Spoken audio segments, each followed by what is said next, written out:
Welcome to ARD classes.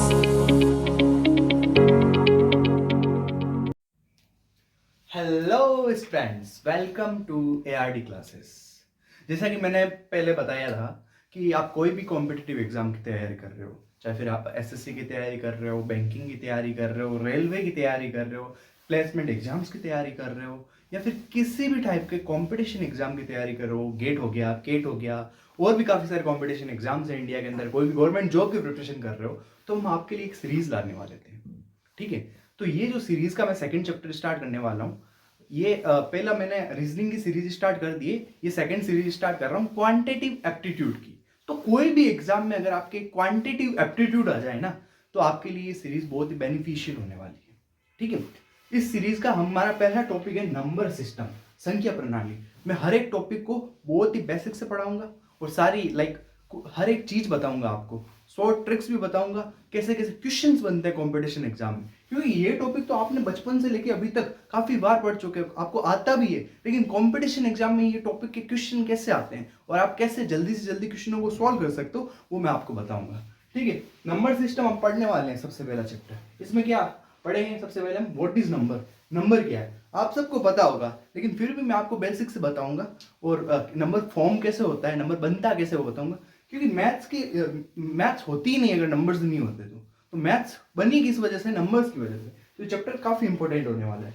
Types of number क्या है, संख्या के प्रकार क्या है, वो बताऊंगा मैं आपको। एलसीएम एंड एचसीएफ, ल स प म स प, 12 24 26, डेफिनेटली आपको ये निकालना आता होगा, लेकिन आपको इसमें वो मेथड है ना पुराना वाला, ऐसे दो का भाग दिया, फिर जो भी संख्या गए फिर इनको मल्टीपल किया, जो आया उसका ल स प होगा, मतलब एलसीएम होगा। तो वो मेथड से तो टाइम लगता है। मैं आपको एक ऐसी ट्रिक बताऊंगा इसमें कि आप 15 से 20 सेकंड के अंदर इसका एलसीएम एचसीएफ फाइंड कर सकते हो। ज्यादा प्रैक्टिस करोगे तो 5 से 10 सेकंड के अंदर आप निकाल पाओगे। ठीक है, फैक्टर्स, गुणनखंड। अब 12 के फैक्टर्स क्या होते हैं, 1 into 12, 2 into 6, 3 into 4, total different number की। तो 1 हो गया, 12 हो गया, 2 हो गया, 6 हो गया, 3 हो गया, 4 हो गया, तो टोटल 6 फैक्टर्स इसके हो गए। अब ऐसे ही नंबर आ जाए 120, 1 2 0, तो उसके फैक्टर्स कैसे निकालोगे, डिफिकल्ट हो जाएगा ना, उतने गुणनखंड करना, तो उतने फैक्टर्स करना, तो कितने बनेंगे फैक्टर्स, वो सारा कुछ इसमें ट्रिक्स के हेल्प से कवर करेंगे। रिमाइंडर, शेषफल, आपको पता है रिमाइंडर होता क्या है। ठीक है, बट फॉर एग्जाम्पल 245 इंटू 600, मैंने 7 का डिवाइड करूंगा तो रिमाइंडर क्या आएगा। ऐसे क्वेश्चंस आते हैं कॉम्पिटिशन एग्जाम में, तो उस क्वेश्चन को फास्ट सोल्व कैसे करोगे, कैसे अपना टाइम सेव करोगे और सही आंसर कैसे दोगे, तो उसके भी कुछ रूल्स हैं, कुछ ट्रिक्स हैं, वो मैं आपको सिखाऊंगा, समझाऊंगा। फिर एक होता है डिविजिबिलिटी रूल, विभाज्यता नियम। अब आपको कोई बड़ा नंबर देते हैं, ठीक है, फिर नीचे ऑप्शन देते हैं कि ये निम्न में से किस, मतलब दिए गए नंबरों में से किस से कंप्लीटली डिविजिबल है, पूरा पूरा भाग किसका जाता है, 7 का जा रहा है, ये 7 से डिविजिबल है या नहीं है। ऐसे क्वेश्चंस आ सकते हैं। ठीक है, फिर हम करेंगे यूनिट डिजिट, इकाई अंक क्या होता है। फॉर एग्जांपल ये क्वेश्चन है 47 की पावर 49, अब इसका यूनिट डिजिट मतलब इकाई का अंक क्या आएगा, ऐसे क्वेश्चन आते हैं कंपटीशन एग्जाम में। और उसके अलावा फैक्टोरियल, क्रम गुणित बोलते हैं हिंदी में, ऐसे डिनोट भी करते हैं 5 फैक्टोरियल। फैक्टोरियल का ये चिन्ह होता है, जो ये है ना, इसे ऐसे डिनोट करते हैं। तो ये सब क्या है, कैसे करोगे आप, सब कुछ हम कवर करेंगे। लेकिन आज की क्लास में हम कवर करने वाले व्हाट इज नंबर और टाइप्स ऑफ नंबर। ठीक है, तो बाकी मैं एक बार हटा देता हूं।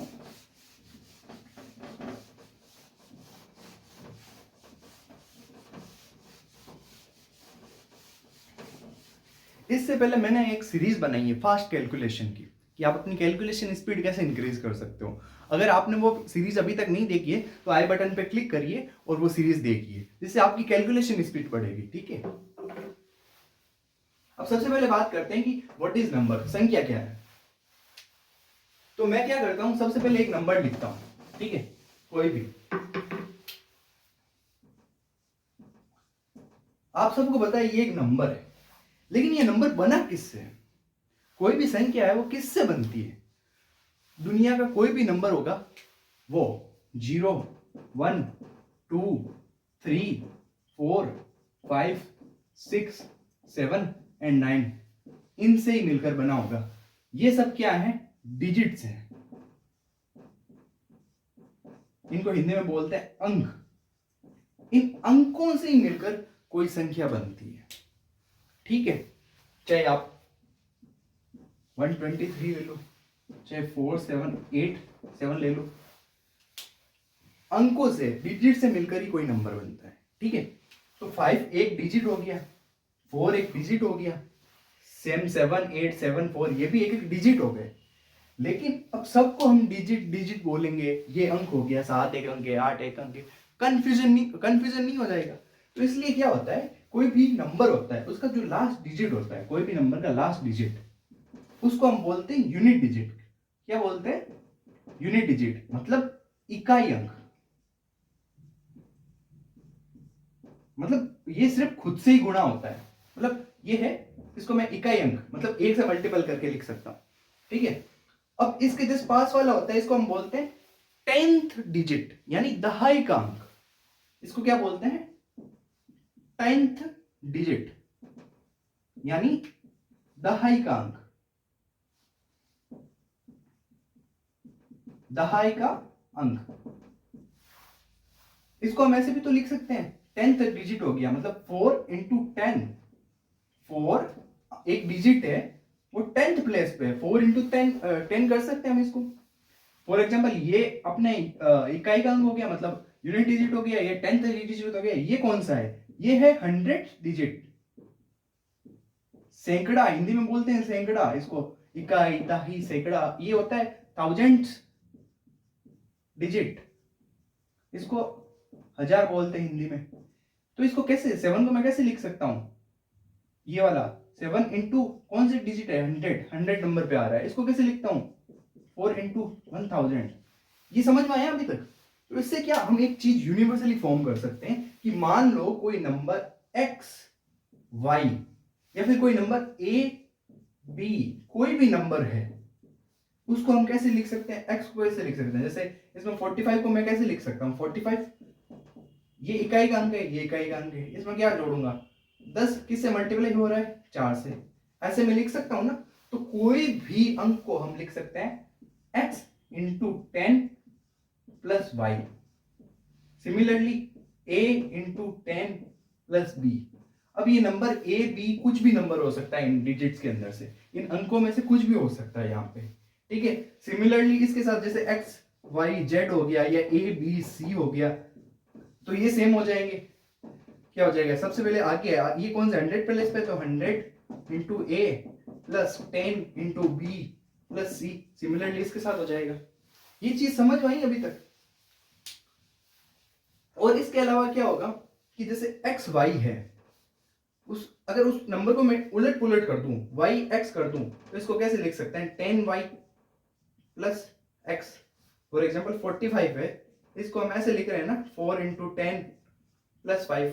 अगर मैं 54 कर दूंगा तो ये हो जाएगा ना 5 इंटू 10 प्लस 4।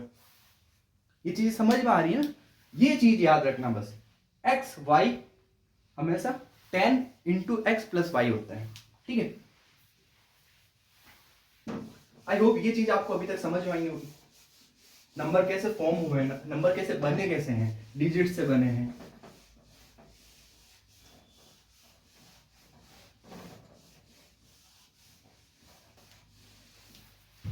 तो अब बात करते हैं types of number.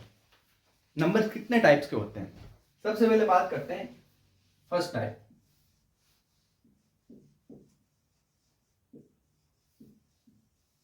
Natural number. Natural number क्या होता है? इसको हिंदी में क्या बोलते हैं? प्राकृतिक संख्याएं।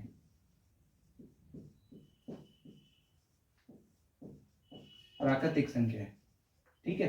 अब नेचुरल नंबर क्या होते हैं?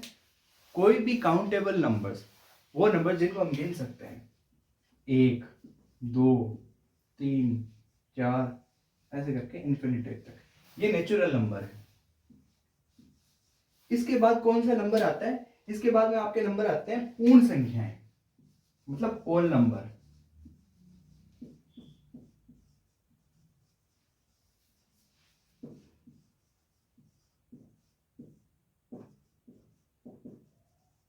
होल नंबर्स में क्या होता है? 0 होता है, 1 होता है, 2 होता है, 3 टू इंफिनिटी। अब नेचुरल नंबर्स में 0 काउंट नहीं होता है, होल नंबर्स में 0 इंक्लूड होता है, ठीक है। इसके बाद में हम पढ़ने वाले हैं इंटीजर्स क्या होते हैं। इंटीजर्स यानी पूर्णांक। इंटीजर्स क्या होते हैं? पूर्णांक होते हैं। इंटीजर्स बेसिकली मैं बता दूं कि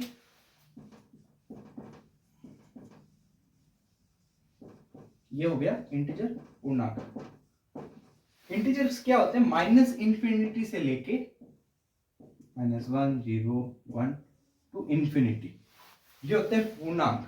ठीक है, इसके इसको अपन टेबल के फॉर्म में भी ऐसे दिखा सकते हैं। ये माइनस इंफिनिटी हो गया, इसके बीच में है ये -1, ये 0, ये 1, ऐसी टेबल बनाई होगी जब छोटे थे क्लासेस के अंदर तब। ठीक है, अब हम क्या बोल सकते हैं कि इंटीजर दो टाइप के होते हैं। एक तो पॉजिटिव इंटीजर यानी धनात्मक पूर्णांक, एक होते हैं नेगेटिव इंटीजर यानी ऋणात्मक पूर्णांक। पॉजिटिव इंटीजर कौन से हो गए? 1 2 3 to infinity. We can say कि पॉजिटिव नंबर ही, पॉजिटिव इंटीजर है वो एक तरीके के नेचुरल नंबर हो गए। और नेगेटिव में -1 -2 -3 टू इंफिनिटी। जीरो है वो ना तो पॉजिटिव इंटीजर है ना ही नेगेटिव इंटीजर है। यहां तक चीज क्लियर है? ठीक है, अब हम आगे पढ़ने वाले हैं कि ओड नंबर क्या होता है, इवन नंबर क्या होता है। अब बोल रहे हो sir odd number even number तो छोटी क्लास में पढ़ते थे, हमें पता ही है, फिर भी बता देता हूं एक बार। ओड नंबर जिसे हिंदी में विषम संख्या बोलते हैं, और इवन नंबर जिसे सम संख्या बोलते हैं। ठीक है, एक रूल तो ऐसा हो गया कि कोई भी संख्या के अंतिम अंक मतलब इकाई अंक यूनिट डिजिट अगर 1 3 5 7 और 9 होगा तो वो ऑड नंबर होगा। अगर कोई भी संख्या का लास्ट अंक 0 2 4 6 8 होगा तो वो इवन नंबर होगा। ठीक है, और हम क्या बोल सकते हैं, अगर कोई भी नंबर अगर 2 से डिविजिबल हो, कंप्लीटली डिविजिबल हो, मतलब 2 का पूरा पूरा भाग जाता हो, वो नंबर हो जाएगी इवन नंबर। अगर ये कंप्लीटली डिविजिबल ना हो तो क्या हो जाएगा? Odd number. पूरा पूरा भाग नहीं जाता हो तो ओड नंबर। ये चीज क्लियर है? एक चीज और बता देता हूं साथ में कि अगर मैं किसी ओड संख्या को ओड संख्या से गुणा करूंगा तो मेरे पास हमेशा ओड संख्या ही आएगी। मतलब मैं 3 को 3 से गुणा करूंगा तो मेरे पास 9 आएगा। ओड को ओड से गुणा किया तो ओड आएगा। ऐसे ही मैं इवन संख्या को इवन संख्या से, ओड मतलब विषम, इवन मतलब सम, संख्या मतलब नंबर, हिंदी इंग्लिश दोनों को साथ में लेके चल रहा हूं। ठीक है, इवन नंबर को इवन नंबर से मल्टीप्लाई करूंगा तो इवन आएगा। 4 हो गया, 8 से मल्टीप्लाई किया 32 आएगा, इवन नंबर है। अब ओड नंबर को इवन नंबर से, विषम संख्या को सम संख्या से मल्टीप्लाई करूंगा तो इवन नंबर आएगा। ठीक है, 3 को 2 से मल्टीप्लाई करा 6 आया, या फिर उल्टा कर लो, इवन ओड बात तो एक ही होगी। ठीक है, ये चीज याद रखना हमेशा कि भाई इवन नंबर को अगर ओड नंबर से मल्टीप्लाई करा दूंगा तो इवन नंबर आएगा, ओड नंबर को ओड नंबर से मल्टीप्लाई करने पर ओड नंबर आएगा, इवन को इवन से मल्टीप्लाई करने पर इवन ही आएगा। ठीक है, अब इसके बाद में सबसे इंपॉर्टेंट नंबर प्राइम नंबर, मतलब अभाज्य संख्याएं। काफी बच्चों को कंफ्यूजन होती है, काफी बच्चों को पता ही है कि प्राइम नंबर्स होते क्या हैं। प्राइम नंबर्स अभाज्य संख्याएं। प्राइम नंबर्स होते क्या हैं? बेसिकली कोई भी नंबर जिसके 2 फैक्टर्स हो। मान लो 2 है, 2 के फैक्टर्स कौन कौन से हो गए? 1 इंटू 2 कर सकता हूं मैं, तो एक फैक्टर हो गया, मतलब फैक्टर यानी गुणनखंड। एक तो इसका 1 हो गया और एक 2 हो गया, तो इसके टोटल गुणनखंड कितने हैं? 2 से ज्यादा गुणनखंड नहीं होने चाहिए। 4 मान लो, 4 को मैं कैसे लिख सकता हूं? 1 इंटू 2 दूसरा, 2 इंटू 2 तीसरा, 1 इंटू 4 हो गया, 2 इंटू 2, टोटल कितने गुणनखंड हो गए? एक तो ये हो गया, एक ये हो गए, और एक 3 गुणनखंड हो गए। मैंने क्या बोला? कोई भी संख्या के गुणनखंड मैक्सिमम 2 होने चाहिए, 2 से ज्यादा होने पे वो अभाज्य संख्या नहीं है। ठीक है, कंफ्यूजन साउंड हो रहा है काफी। और इजी डेफिनेशन बताता हूं, कोई भी नंबर अगर खुद से डिविजिबल है, कोई भी नंबर में अगर खुद का भाग जाता है पूरा पूरा, तो वो नंबर प्राइम नंबर है। खुद के अलावा और किसी नंबर का भाग गया, खुद के अलावा वो किसी और नंबर से डिविजिबल हुआ, तो वो प्राइम नंबर नहीं है। तो प्राइम नंबर है कौन कौन से? दो में सिर्फ खुद का भाग जाता है, और एक का तो भाग हर एक संख्या में जाता है। ठीक है, इसलिए मैंने स्टार्टिंग में दो फैक्टर्स बताए थे, एक और एक वो खुद संख्या। ठीक है, तो एक दो हो गए प्राइम नंबर, तीन हो गया प्राइम नंबर, फिर चार होगा नहीं, पांच हो गया प्राइम नंबर, छह होगा नहीं, सात हो गया प्राइम नंबर, नौ हो गया। अब ऐसे तो बहुत कंफ्यूजन हो जाएगा ना। अब मैंने बोल दिया आपको कि ये लो 343 ये प्राइम नंबर है या नहीं है, 5000 ये 500 ये प्राइम नंबर है या नहीं है, 242 242 ये प्राइम नंबर है या नहीं है, कैसे फाइंड करोगे? ठीक है, ये चीज भी अभी बताऊंगा। इंपॉर्टेंट चीज यहां बता देता हूं कि इवन नंबर का यानी सम संख्या का केवल एक ही प्राइम नंबर है। सम संख्या का केवल एक ही प्राइम नंबर है, वो है 2। ठीक है, तो अगर आपको पूछ ले कि यहां देखो इन तीनों में से ये सम संख्या है, इवन नंबर है, क्योंकि इसके पीछे जीरो आ रहा है, इसका मतलब ये प्राइम नंबर नहीं है। ठीक है, अब बाकियों का क्या, बाकियों का तो बताइए नहीं, बाकियों की एक ट्रिक है, वो ट्रिक बताऊंगा। ठीक है, अब सबसे पहला ओड प्राइम नंबर कौन है? सबसे पहला विषम अभाज्य संख्या कौन सी? वो 3 है। एक प्राइम नंबर नहीं है, एक अभाज्य संख्या नहीं है, ये चीजें याद रखना। अब निकालते हैं कोई भी नंबर का प्राइम नंबर कैसे निकालेंगे। ठीक है, मान लो मेरे पास एक नंबर है 349, ये नंबर प्राइम है या नहीं है? 359 कर लो, ये नंबर प्राइम है या नहीं है, कैसे निकालेंगे? ठीक है, सबसे पहले क्या करो, इधर एक माइनस करके लिख दो 358, इधर एक प्लस करके लिख दो 360। अब क्या करना है, इनमें 6 का डिवाइड करना है, 6 का डिवाइड करना है। जैसे ही मैं 6 का डिवाइड करूंगा, अब देखना है कोई एक नंबर कंप्लीटली डिविजिबल होना चाहिए। इनमें से कोई एक नंबर में 6 का पूरा पूरा भाग जाना चाहिए। इसमें जाएगा? नहीं जाएगा। इसमें जाएगा? हाँ, 60 बार 60 इंटू 6 360 हो गए, इसमें कंप्लीटली डिविजिबल है। अगर कोई एक नंबर में 6 का कंप्लीट डिवीजन होता है, मतलब पूरा पूरा भाग जाता है, इसका मतलब ये प्राइम नंबर है। ये रूल 100% एप्लीकेबल होगा। ठीक है, फॉर एग्जांपल 17, ये सबको पता है कि ये नॉन प्राइम नंबर है, सॉरी प्राइम नंबर है। 17 अभाज्य संख्या, ये आपको पता है। इसमें ट्राई करके देखते हैं ये रूल।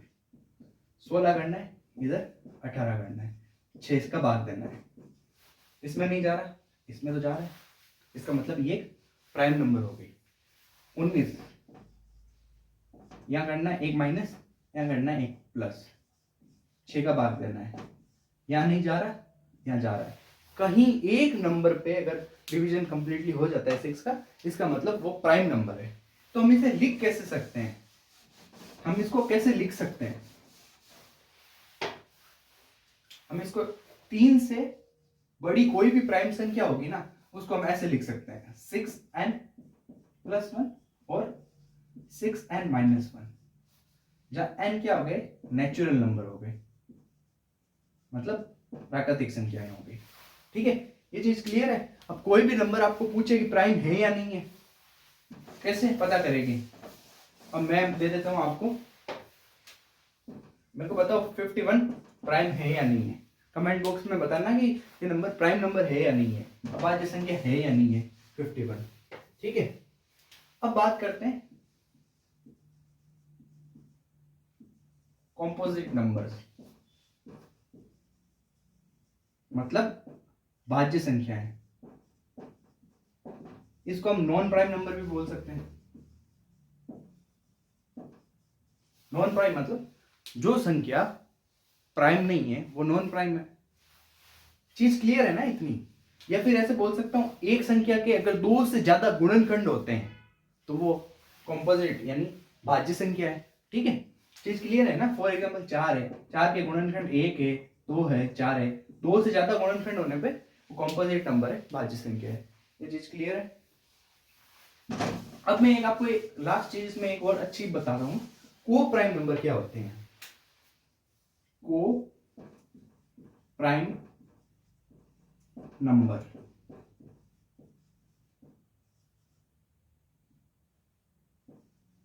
मतलब सह प्रधान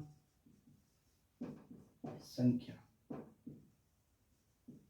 ये चीजें मैं क्यों बता रहा हूं, क्योंकि फ्यूचर में हम इन चीजों को यूज करेंगे, ठीक है, इसलिए बता रहा हूं। तो को प्राइम नंबर्स क्या होते हैं? कोई भी दो नंबर्स जिनका कॉमन फैक्टर सिर्फ एक हो, एक के अलावा कोई नहीं है। फॉर एग्जाम्पल 7 और 9। 7 और 9 में कॉमन फैक्टर सिर्फ एक है। 7 को मैं कैसे लिख सकता हूं? 7 इंटू 1 तो कॉमन फैक्टर। और 9 को मैं कैसे लिख सकता हूं? एक तो मैं लिख सकता हूँ 3 इंटू 3 और एक मैं लिख सकता हूँ 9 इंटू 1।